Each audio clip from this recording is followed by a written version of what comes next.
Здравствуйте, уважаемые телезрители.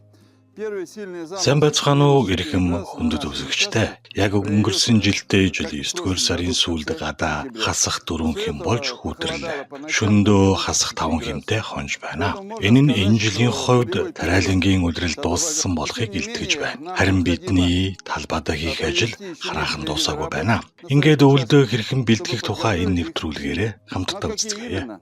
Давайте посмотрим.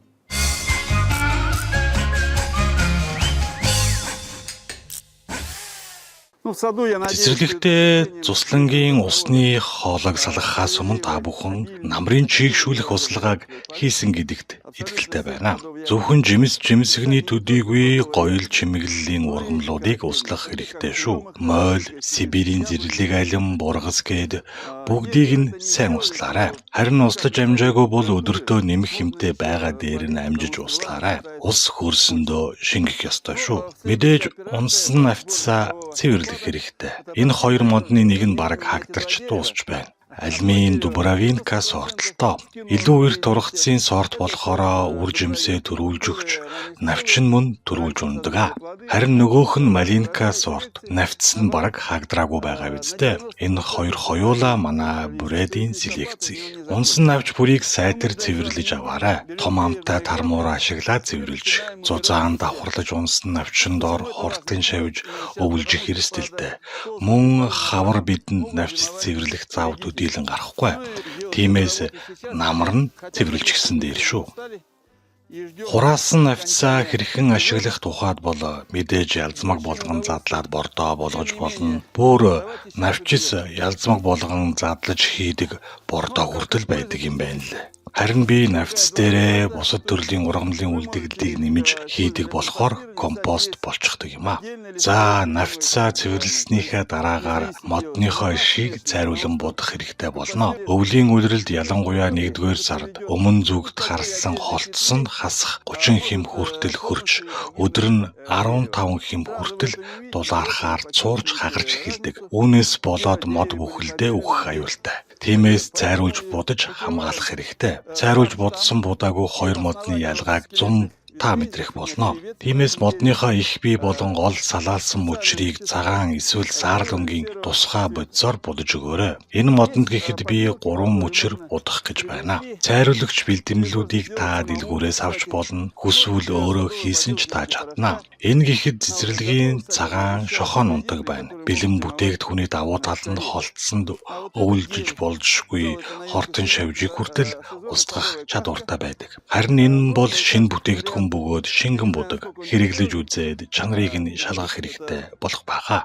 За тэгээд эдийн засгийн хувьд хэрэг хэмнэлтэйг нь хэлж мэдэхгүйж шингэн шохоо аваад зэсийн купороос бэлтгэлтэй холиод өгч болно. Яг тэнцүү тунгаар хольж өгнө шүү. Зах дээр очоод худалдаж аваад өөрөө ингээд будаг хийж болно. Миний хийсэн будаг ийм болсон. Нэрээ ус нэмж өдгөн зурмаг болгоорой. За тэгээд багсаар будаад өг. Иш болон үндсэн салаа мөчрүүдийг нь угийг нь будаж өгөх хэрэгтэй шүү. Манайх өмнө нь будагтай байсан болохоор би зүгээр давхарлаад будчихна. Будахдаа нэмэх хэмтэй өдөр будаж өгөхийг бодоорой. За энэ маягаар модны ёроол хүртэл будаж өгөх ёстой юм шүү. Вот таким образом до самого основания забеливаем. Мөн модныхоо холтсыг цэвэрлэж ийм гүлгэр болгочих хэрэгтэй. Ийм тохиолдолд заавал цэвэрлснийхээ дараа будах хэрэгтэй. Цэвэрлэхдээ төмөр зүлгүүрээр аваад зүлгээд өгөөрэй. Ингэснээр хуучин холтос унаж будаг сайн дохтох суур бэлэн болж байгаа хэрэг юм аа. Одоо будхал үлдлээ. Эрхэм үзэгчтэй, ойрын өдрүүдэд цаг агаар дулаан байгаа дээр нь амжуулж хийх ажил байгааг мартаж болохгүй шүү. Навцсаа цэвэрлж тэгээд моддынхоо ёроол, мөчрийнхөө угийг нь будаад өгөөрэй.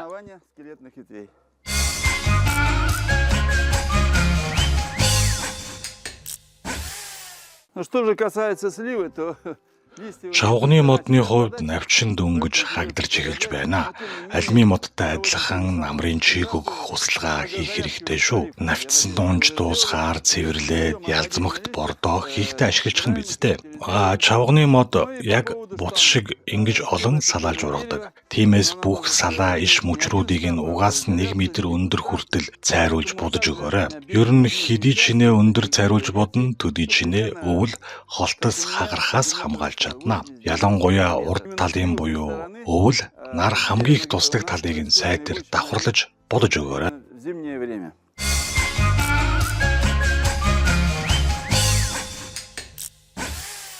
Что же касается черной смородины, Хар үхрийн нүдний навчис нилээд хождож ундаг бололтой. Угаасаа хавар хүртэл навчсаа гөвдөггүй ургамлалтай. Тийм болохоор би хавар навчсыг нь гараараа төвөгч тохиолдол гардаг юм а. Үхрийн нүд өөрөө ийм онцлогтой. Гэхдээ сортоос бас хамаардаг юм а. Бутан доор унсан навч бараг байхгүй байна. За тэгээд бүр арга ядсан тохиолдолд энэ аргыг хэрэглээд үзээрэй. Гараараа ингээд хамаад авчих. Унсан навчсыг нь дараа ашиглаж болно шүү дээ. Гэхдээ хавар хүртэл бутан дээрээ байсан даж зүгээр л дээ. Навчин бутан дээрээ байхлаар хортон шавж өвлжиж чадахгүй шүү дээ. Мөн би одоо та бүхэнд ямар өвчлөл байдгийг нь харуулъя. Энэ бол цагаан хэрүү буюу нэг төрлийн мөөгөнцөр. Ийм цагаан өнгөр бас CVC юм шиг хүрэн өнгийн толб тогтчдог өвчлөл бас байдаг. Навч төдийгүй иш мөчрийг нь гимтээдэг. Ийм иш мөчр байвал заавал шатааж байгаарай. Навчаар нь бордоо хийх шаардлага байхгүй, мөн л хатаагаад шатаах хэрэгтэй. Та бүхнийг бүх жимсгний мод, бут, улаан, хар үхрийн нүднийхээ жигшүүлэх услгааг хийж өгсөн гэдэгт итгэлтэй байна. Навч нь харин хавар хүртэл хагдрахгүй бололтой. Одоо яах вэ? Хүлээхээс мөн ойрын хэд хоног нэмэх хэмтэй байх төлөвтэй байна. Энэ хооронд бөөрөлзөгний бутаа хужиж өгөөрэй. Бөөрөлзөгнөө сайн өвөлжүүлэх гэвэл заавал хужиж дулаалах хэрэгтэй гэдгийг мартаж болохгүй. Зарим азтай хүмүүс алихгүй нөмөр илүү таатай цаг агаартай орчинд бүрдсэн газарт бөөрөлзөгнөө хужилгүй өвөлжүүлдэг. Энэ нь сортын онцлог биш, зүгээр л аз юм л да. Ямар тааж бөөрөлзөгнөө хужиж байгаарай. Өвөл янз бүрийн ааштай гэдгийг мартаж болохгүй шүү. Бывает разное.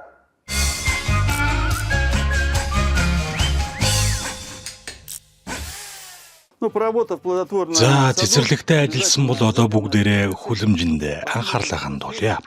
Хүлэмжийнхээ ургамлын үлдэгдлийг ашиглаж дууслаа. Өргөс тэмхнийхээ өвчлсөн навчийг бид хатаагаад шатаасан бол эрүүл ургамлын навч ишийг нь ялзмаг болгон задлаж бордоо болгосон. Үүнийхээ дараагаар би хөрсөө ногоон MMX бодисоор халдваргүйжүүлсэн хариуцлал хийж өглөө. 2 дахь жилдээ ингэж хариуцлал хийсэн юм а. Хөрсөө би энэ бодисоор зүгээр услаад өгсөн л дөө. Үр дүнгийн хавар гарцгаая. Харин хүлэмжийнхээ каркасыг хариуцлал устгал хийж өгөөгүй. Учир нь ямар нэгэн хортон энэ жил манай хүлэмжинд үйлдэггүй болохоор тэгж шийдсэн юм а. Хүлэмжиндээ би хувингийн гүзээлзгэн байрлуулчихсан байгаа. 10 дугаар сарын 10-нд би шинэхэн гүзээлзгэн идэж байна шүү дээ. Гайхалтай сайхан ургаж байгаа юм зү. Мэдээж нарны илч буурж цагаагаар хүүтэрсэн болохоор зулны гүзээлзгнээс жаахан эсгэлэн амттай. Гэхдээ гайхалтай өндөр нь хүртэл хിവэрэ байна. Магадгүй танах наран талдаа цонхтой эсвэл шилэн верандата бол тэндээ тавиад ургуулад туршаад үзээрэй. Харин надад тийм боломж байхгүй болохоор гүзээлзгнээ өвөлжилтөнд бэлтгэх болно. Угаасаа үр жимсээ өгөх үе нь дуусч байгаа болохоор зойрондоо хийж өвөлжүүлнэ. Энд цэцгэлж гисэн байна. Тэнд жимс ургаж байна. Гэхдээ 10 дугаар сарын дунд үе болчихсон болохоор бүрэн боловсрож бол амжихгүй. Тиймээс зориултын ургамлын хайж эсвэл энгийн хайж байсан болно. Ингээд ойролцоогоор 3-аас 5 см үлдээж таараарай. Мэдээж байгаа жимснүүдийг нь түүгээд идчих нь ингэж сайхан ургасан шүү дээ.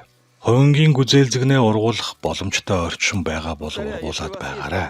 Харин мэдээж дараагаар нь ингэж амраах хэрэгтэй шүү. Олон наст ургамал болохоор амралт тун чухал. За ингээд тайрчихлаа. Хувинтай гүзээлзгнээ зойронд хийхийн өмнө заавал сайтар услаж өгөөрэй. Зойронд хуурай агаартай болохоор хатаж магадгүй. Сайтар услаад хөрсөндөө шингэхээр нь зойрондоо хийж өвөлжүүлнэ. Та бүхэн харж байгаа бах. Хэд шигүү ургасан байгаа үстэй. Ирэх хавар жаахан шингэлэх хэрэгтэй болох байх. Өөр газар суулгаад ургуулчихна. Нэгэнт суларсан хүлэмжиндээ хөдөлмөрийн багж хэрэгслээ хадгалчих нь мэдтэй. Нэг осондоо төрдөө манай амбар эсвэл агуулах болж хувирж байгаа хэрэг. Энд хурд сэрээ торхоо хийчихсэн бас цэцгийн савнууд байгаа. Яагаад хөрсийг нь асгаагүй вэ гэвэл доор нь кремзид байгаа. Ирэх дээд нь ялзмаг нэмж хийгээд цэцгээ тарьчихна. Хүлэмжийг энэ мэтээр өвлийн цагт ашиглаж болдог жишээг би та бүхэнд харууллаа. Садово-огородного инвентаря.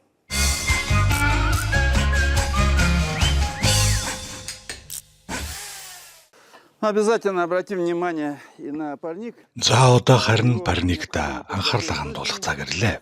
Ирэх жилийнхээ тариалтанд намраасаа эхлэн бэлтгэх хэрэгтэй. Манай хосолсон парник ингэж харагдаж байна. Энэ хэсэг нь бэлэн болсон.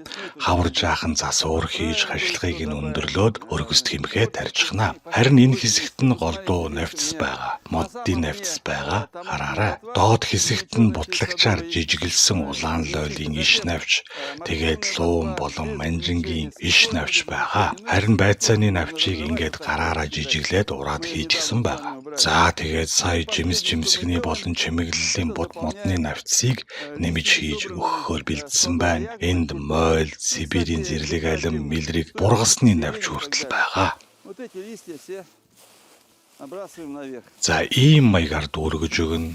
Айжимда суугаад ирдэг юм парникийг өвөл ашиглаж болох уу гэж их асуудаг. Тийм ээ, бололгүй яах вэ? Галт тогооны хаягдал буюу жишээлбэл төмөс, сонгоны хальс, гадил болон бусад жимсний хальс гээд ургамлын гаралтай хаягдлуудыг нэмж хийгээрэй. Ялзмаг болон задарч болох бүх төрлийн органик зүйлийг нэмж болно гэсэн үг. Саван болон хит их давс агуулаагүй шингэн хог хаягдлыг нэмж бас болно. Өвөлдөө хөлдөөд намар гисгээр малын бууз нэмээд хийчихнэ. Улмаар 2 жилийн дараа буюу 2027 оны намар ийм органик бордоотой болно. Ургамлын үлдэгдэл галт тогооны хаягдлаас ийм гайхалтай бордоо гарган авч болдог юм а. Ургамлын үлдэгдэл бол хог биш шүү. Органик бордоо болгон тариалалтанд ашиглаарай. Ингэж бид бордоо авах шаардлагагүй болно. Санхүүгийн хувьд ч хэмнэлттэй шүү дээ. Экономим в финансовом плане.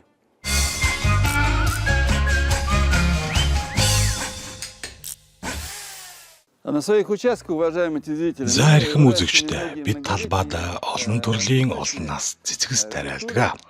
Харамсалтай нь манай өвлийг давах ургамал цөөхөн. Гладиолус цэцгийг би зойрондоо өвлжүүлэхээр айл хэдийг хийчихсэн. Одоо энэ хоёр цэцгийг хэрхэн өвлжилтэнд бэлтгэдэг болохыг харуулъя. Горгин болон сарна энд байна. Горгин цэцгийг газраас үндэстэй нухаж аваад ийм савнд тайраад суулгачихсан. Ийм сав хаанаас ч олдох байхаа. Суулгаад маш сайн усалсан байгаа. Сарна бол өөрөө хүүтэн дэсвэртэй ургамал. Тийм болохоор нэг сарнаг дулаалгын материалаар хужиж гадаа өвлжүүлж туршилт хийхээр шийдсэн. Та бүхэнд өмнө нь би энэ материалын тухай үзүүлж байсан. Ерөнхийдөө манай нөхцөлд сарнаг хэдий дэсвэртэй ч гэсэн зойронд өвлжүүлэх шаардлага гардаг юм а. Тэгэхдээ одоо сарнаага зойрондоо хийчихээр ургачих гээд байна. Учир нь тэнд 15 хэм дулаан байгаа болохоор өөрөөр хэлбэл ургах нөхцөл нь бүрдсэн гэсэн үг. Горгин бол харин ургахгүй, харин чиг алдчихдаг юм. Зойр хүүтрэх хүртэл сарнаага горгино хүлэмжиндээ төр байлгах байх та. И вам советую сделать тоже. Но можно подержать, и, кстати, и на веранде.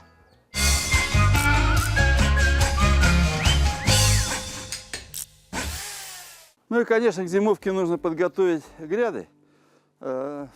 Мандлуудаж өвлжилтэндөө бэлтгэх хэрэгтэй. Мандлаасаа бүх ургамлыг нь авч цэвэрлээрэй. Мэдээж засах зүйл байвал засаарай. Цэвэрхэн илүү зүйлгүй болгочхоорой. Харахад хүртэл тааламжтай таатай байгаа үстэй. Манай зарим ногоочд мандлынхаа хөрсийг намар сэрэгжүүлэн ухаад байдаг. Би хизээж тэгдэггүй. Шал дэмий цаг үрсэн ажилдаа. Манай нөхцөлд онцгой ашиг тусаа өгдөггүй юм. Харин намар бордож эрдэс тижэл нэмэх хэрэгтэй болдог. Харин энэ бол жинхэнэ чухал ажил шүү. Хүсвэл компост ялзмагт хөрсөө нэмж болно. Эсвэл манай Оросын баруун нутгийн Партек Осенни гэдэг тусгай бордоогоор бордож өгдөг туршлагыг хэрэглэж болно. Намрын бордоогоор жимсгний мод бод болон хүмсний ногооны талбайгаа бордож сайн ургац авах нөхцөлийг нь бүрдүүлж өгдөг юм. Манад парник ялзмагт хөрс компост байгаа болохоор би тусгай эрдэс бодис авч хэрэглэж үзээгүй. Магадгүй танд ийм органик бордоо байхгүй бол эрдэс бордоо ашиглаж болно л доо. Хүн хүнээсээ л хамаарч намар орой эсвэл хавар талбайгаа бордох уу гэдгээ шийднэ биз дээ. Хамгийн чухал нь эрхэм тариаланчтай мандлаа цэвэрлээд өвлийг ухтаарай. Самое главное, уважаемые огородники, ваши гряды должны быть чистыми уйти в зиму.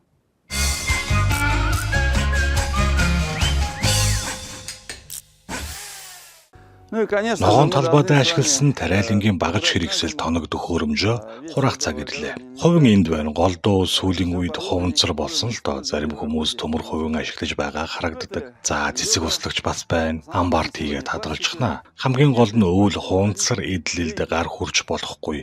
Хүүтэн халуун харшлаад цуурчих гээд байдаг юм а. За ус дамжуул хоолой буюу шланг. Хуучин зөвлөлтийн эрзэнэн хоолойнууд хасах 35 хэмийн хүүтнийг ажирахгүй давчих. Тиймээс талбайдаа орхиод өвлжүүлчих нь харин орчин үеийн хоолойг янз бүрийн нэмэлт бодис орлуулагчаар хийдэг болсон. Тиймээс тэдгээрийг зойронд нэмэх хэмтэй газар хадгалахаас өөр аргагүй болно. Та ч гэсэн тэгж хадгалж байгаарай. Би чинь жил бүр шин шаланг авч солиод байх баян хүн биш шүү дээ. Харин хуванцар хоолойнуудыг бол нэмэх температурт л хадгалах шаардлагатай. Усыг нь сайтриулээд төмөр утсаар ингэж уяад зойрондоо хийчих нь төрөл бүрийн гоёл чимэглэлийн зүйлсэж хадгалах хэрэгтэй болно. Энд элдв төрлийн хийцтэй цэцэрлэгийн баримлууд байна. Талбайдаа битгий үлдээгээрээ өвөл гимдчих гээд байдаг юм шүү. Мөн цэцэрлэгийн гэрэл болон ийм хөгжилтэй тоглоомууд ч бас байгаа. Надад маш их таалагдсан элдв шавж хүнсний ногооны дүрстэй. Тэд танд даллаж байгааг хараарай. Сэтгэлийг чинь өргөж өгдөг эдтэй эд шүү. Талбайдаа гадаа өвлжүүлж эвдэж байснаас дулаан газар хадгалчихсан нь дээр гэдгийг санаарай. За харин торох болон савнуудын усыг нь шавхаарай. Яах вэ би үхрийнүүдээ усалчхаад дараа нь хүлэмжиндээ хийчих нь эх жил хүртэл хүлэмжиндээ хадгалах болно. Теплицы они прекрасно хранятся до следующего сезона.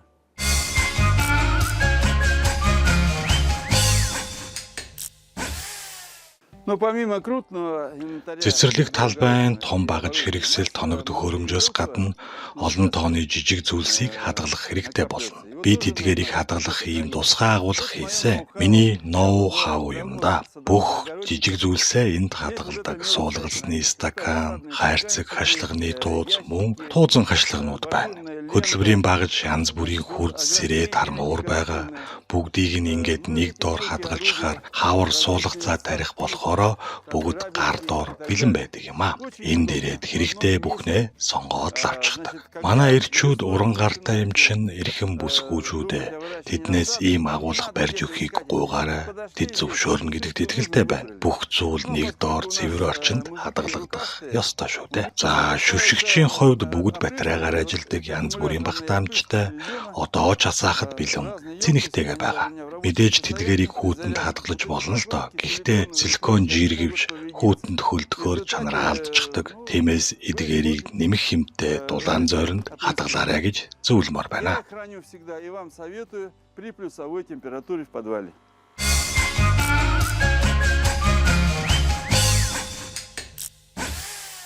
Нэвтрүүлгийнхаа төгсгөлд өөрийн дуршилтын үр дүнгээ харуулахыг хүслээ. Ийм сайн үр дүнгээ өгнө гэж би өөрөө ч төсөөлөөгүй.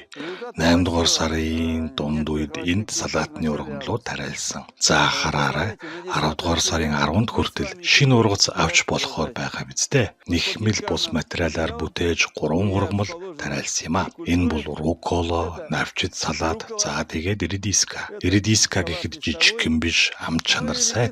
Тиймээс нум болон 40 грамын нягттай нэхмэл бус хужилгын материалыг ашиглан 10 дугаар сар хүртэл манай бүс нутагт шинэ ургац авах боломжтой боллоо шүү дээ. Ийм сайхан мэдээгээр нэвтрүүлгээ өндөрлүүлж байна. Дараагийн дугаараараа энэ жилийнхээ үр дүнг нэгтгэж хураасан ургацаа хэрхэн зөв хадгалах тухай зарим нэг онцлогийн талаар би та бүхэндээ ярьж өгнө. Эх 7 хоногт манай нэвтрүүлгийн энэ жилийн улирал өндөрлөх болно. Тэр хүртэл баяртай үзэгчдээ. Всего доброго. Через неделю мы будем завершать.